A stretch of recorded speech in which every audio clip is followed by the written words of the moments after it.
What's going on YouTube? It's your boy Light back with another YouTube video, and in today's video we're going to be doing Spider-Man Life Story 2019 review here on the channel. So yeah, I just finished reading Spider-Man Life Story and I definitely think this is a very good comic. I really enjoyed it a lot, and it's probably one of the better comics of Spider-Man, and it's easily personally one of my personal favorite Spider-Man stories, and I think it's really interesting and really fun to read. Uh, yeah. So yeah, I don't know if this is really necessary, but I mean, there's a spoiler warning. Uh, like all my reviews are spoiler warnings. I don't really know if you're supposed to put like spoiler warnings before comic reviews and stuff, but I mean, there if you want it, it's there. If you ever watch or watching my book reviews or anything, it's always spoiler in it. There's always spoilers in it. Sorry. So yeah. Without ado, let's get into this. So yeah, Spider-Man Life Story, written by Chip Zdarsky and drawn by Mark Bagley. I think this is definitely this is very good story, and just like a real like love letter to the Spider-Man, a character so iconic at Marvel, over the last like what is it like over 50 years. Uh, just it was an awesome book. It was written back in 2019 too, so it's fairly recent. Uh, and it covers everything Spider-Man basically over the past 50 years, I would say.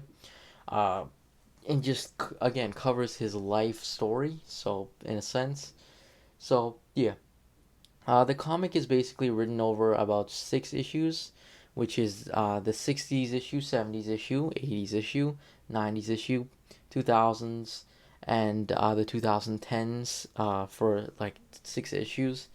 So I thought definitely I think the creator of this comic did a very good job in terms of uh, like uh, keeping them short and precise, as it's pretty good like that. I must say Chip Zdarsky does a really good job in terms of writing the story. Personally, Chip Zdarsky to me is a very good comic writer, and just personally, just for me, one of my favorite comic book writers. I think he definitely does a really good job, and I mean, definitely if you have the chance, read some of his comics. Very good, like Daredevil. That his run on Daredevil is just remarkable. So again, in this story too, he's pretty good. Mark Bagley, again, he does some really good illustrations and everything. It just kind of it sticks to that classic Spider-Man art and everything like that, and it sticks to that kind of more uh, Spider-Man kind of drawings from the '60s and stuff like that. So I definitely thought it definitely is very good and very well drawn and everything. I do like the art style a lot. Very good. Uh, yeah, so let's cover into to the comic. So like the comic again takes place over the 50 years, with each issue covering a decade of Spider-Man, and basically covers all the important events. For example, it starts off with like Spider-Man, of course, like he has his powers and everything, and he's just become Spider-Man, and he's becoming like he's fighting villains and stuff like that.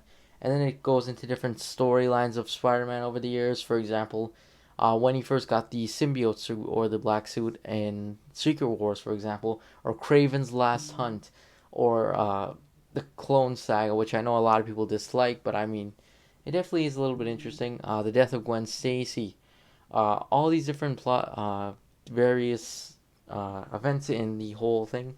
I must say though, one of the kind of issues I have a little bit about it is it kind of skips over some of the character the certain stuff with the characters. For example, some of the storylines. He doesn't exactly acknowledge it, but I mean, if you're a comic book fan and stuff like that, and you've read all these comics and stuff, you would notice it. But I mean, it doesn't really acknowledge much things. Like for example, it kind of skips over a little bit of the death of Gwen Stacy, but I mean, it still acknowledges her as dead and everything, and it kind of showcases what that comic does as well. So I definitely think it was interesting. I must say, Chip Zdarsky, in terms of writing, he did tie in all these different comics, which is definitely very interesting as well. And he also did it in a slight way where it's like similar to what happened in the actual comics and everything, like with slight changes and stuff. But that's just to make the story more flowing and everything. So, yeah, I must say, and it all ends up resulting in Peter's death as he dies to save who we know as Miles Morales, who is supposed to be like the next generation Spider Man in a sense. So that's another thing. Oh, and they also tie in Civil War too. That's another thing. It actually changes it quite a bit in it. Like for example, Cap and Tony never stop fighting, and then they end up all dying, and superheroes end up dying and everything. And then Spider Man's left like leading the whole resistance and everything. Another kind of change too is the fact that he has children in this. He has two kids, twins, who end up being like full-grown adults by the end of the comic, and they were born in like the 80s or 90s. I can't remember which one as yet. Uh, yeah, uh, so that was pretty interesting in that plot, different plots and stuff like that. Covered like Parker Industries and everything too, so that was pretty interesting. Uh, and it also something that I found really cool about this comic is it incorporates social things like social. I don't think the right word is politics, but I mean stuff that was happening in real life. For example, the Vietnam War and the Cold War was also in this. So that was interesting to see as well. I found that interesting as well. Uh, just how it tied into everything too. I thought it was really interesting in like the whole feel of the comics and everything, especially with the sense with the Vietnam War, especially because in the comic, Spider-Man is struggling with the fact that maybe he should be in the war, seeing as though he's a superhuman or is Spider-Man in a sense, and he feels like he should have like a moral obligation to be the one fighting in the war, just because like other superheroes are fighting in it currently, like Tony Stark's helping build weapons and stuff, and then eventually like I found it also interesting too with the Captain America stuff, is when he's like, Cap, I don't know if I should do this, and then Captain's just like, I don't know where we stand, and then he's like, I'm gonna see what's going on in there, and don't think you have a moral obligation. So I thought that was pretty interesting. It even was worse when like we saw that Flash ended up going in there, and he was like, I'm going to the war because of Spider-Man. And then everyone's just like, yeah, he's kind of risking his life just based on Spider-Man, who doesn't. That's what he's thinking, that he just could not come, might not come back, and it's all because he was Spider-Man and he thought that. So that's one thing, and then we end up finding out that he actually dies in the war. So definitely some like heavy topics in this. I must say, like very heavy kind of stuff. I, I would say this novel is intended more for like an older audience a little bit, in a sense. I mean, kids can read it, of course, but I mean, it does have those heavy kind of topics and just like more critical thinking and stuff. So yeah. And then again with the Cold War and stuff, that was another thing.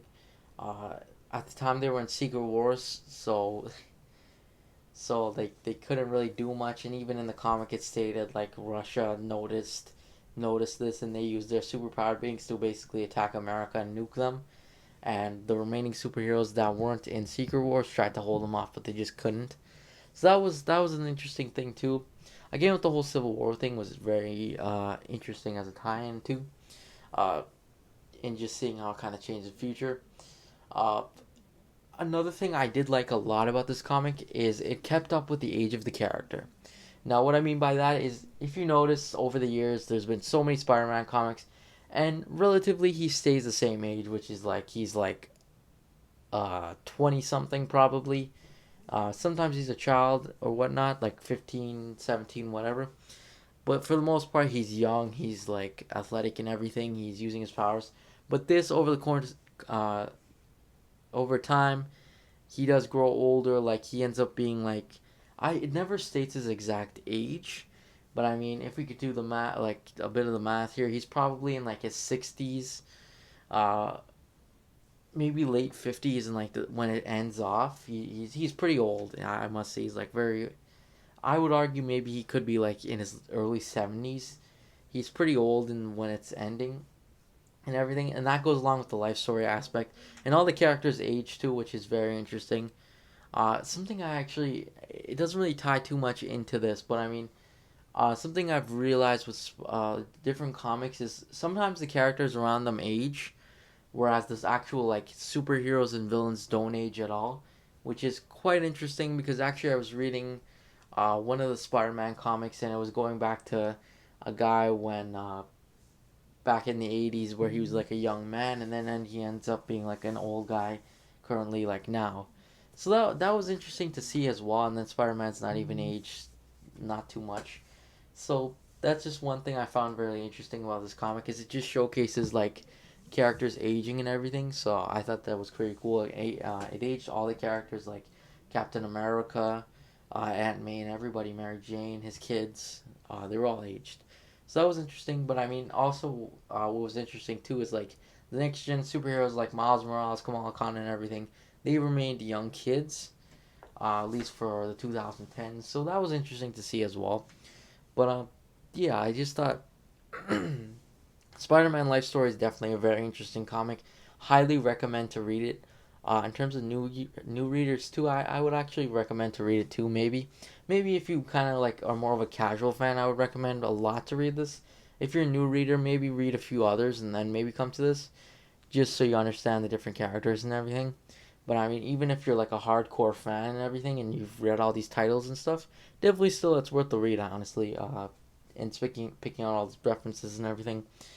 But anyways, in terms of like out of 10, how much I like this book, I think it's 10 out of 10. I think it's a very solid book. Did really enjoy it a lot. But anyways, that's pretty much it. Thanks for watching. Make sure to like and subscribe, and I'll see you guys next video. Peace.